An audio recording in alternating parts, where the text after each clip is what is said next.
which takes us on to week 4, conversion rates.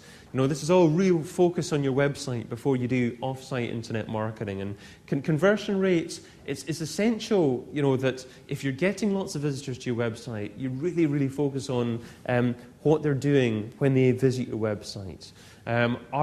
What's your goals? What's your targets? You need to always be testing.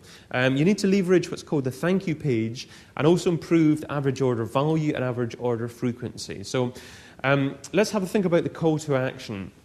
What do people do when they visit your site, and what do you want them to do? You need to think about your goals. Do you actually want them to fill out a form? Do you want to capture their name, their email address, give some more details? Do you want to provide some free information, some kind of incentive to actually leave their details? Do you want to survey them? Do you want them to actually phone you possibly as well? Is it easy for them to phone you? You need to survey people as well to actually establish what they're looking for in terms of when they find your website. Do they want to phone you? Is your phone number easily accessible on your website? So, have a think about your call to action and what you can do to improve your conversion rates. Have you any advice for websites that are designed in Flash? Is the website solely in Flash, or is it Flash and HTML as well? Just Flash. Right, it's never going to be as good as just plain text. I would certainly, I encourage a combination between Flash and HTML if you can possibly do that. If that's not an option at all, then I would think the next best thing is to actually definitely have a blog as well. We'll go into kind of blogs and the functionality of blogs and how they can impact your internet marketing. What you need to do then is link to all your Flash pages from your blog. So people will be finding your blog and pages in your blog and search engines and probably find your... Is it worthwhile having separate HTML pages as well as Flash pages? You can do that and have separate HTML pages as well. Yeah, exactly. I mean, that's why I would still probably go for the blog as a funnel option rather than actually... It's still not an ideal scenario, and I would still suggest, have a think about, can you actually maybe incorporate Flash within HTML and have written content in the page as well? What about including text for search engines that readers can't see? No. Basically, it is possible short-term to cheat search engines, but it's never going to be a long-term game, and you're potentially leaving yourself open to getting deranked, because you're maybe allegedly trying to hide text. So I wouldn't suggest that. Right, okay, test again. It's so important to test. You need to have different titles within perhaps your form page, so you need to have incentives for people to actually leave their information. You need to test different headings, subheadings, descriptive text on each page, text formats, images, price, bonuses, guarantees, testimonials. There are lots of different things you can test within a product offering, within an incentive to get people to fill in their information on their site. You can get little pieces of code that will display 50% one page, 50% another page, and test between the effectiveness of both pages being displayed. The essential part is never make more than one change at a time, because then you obviously won't know what's actually making the difference. So kind of don't just try and do too much. To begin with, test your title, then test your subheading, then maybe test your descriptive text, then maybe test having an image beside what you're trying to get people to do and not having an image.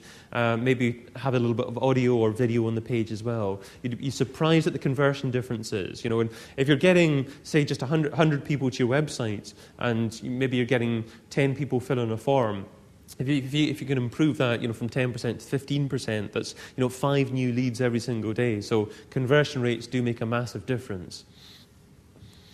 Now, the thank you page. Thank you page is often forgotten about. What I mean by the thank you page is if people actually fill in a form on your website, then they're actually going to be filling in, obviously, their name and email address, maybe some other details. But once they do that, they'll get to another page saying something like, thanks for filling in your details, we'll get back to you as soon as possible. Right, okay.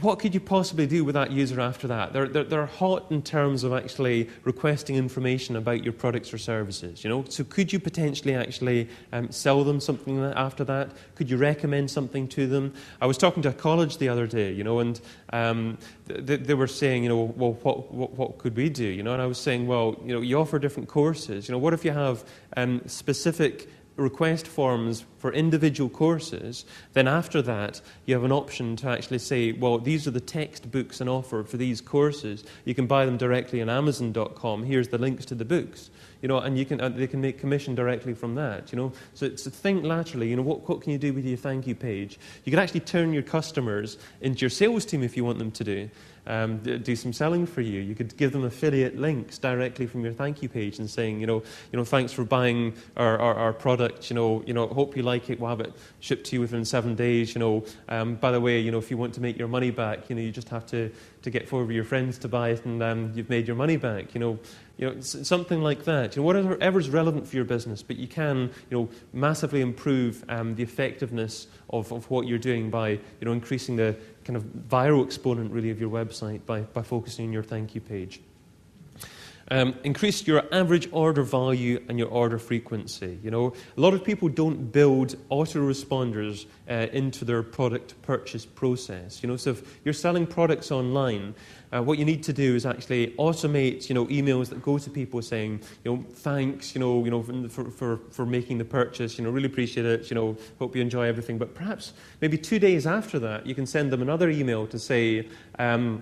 A lot of people actually who bought what you've bought also bought these things as well. So we thought it might be of interest to you, you know. And you can actually build an autoresponder process, build a process of emails that go to people that perhaps purchase something online or even request information from you as well. So it's automating that long-term process to actually kind of build longer relationships with people and increase massively the average order value or perhaps the average amount that people spend with you over their lifetime with you as a customer.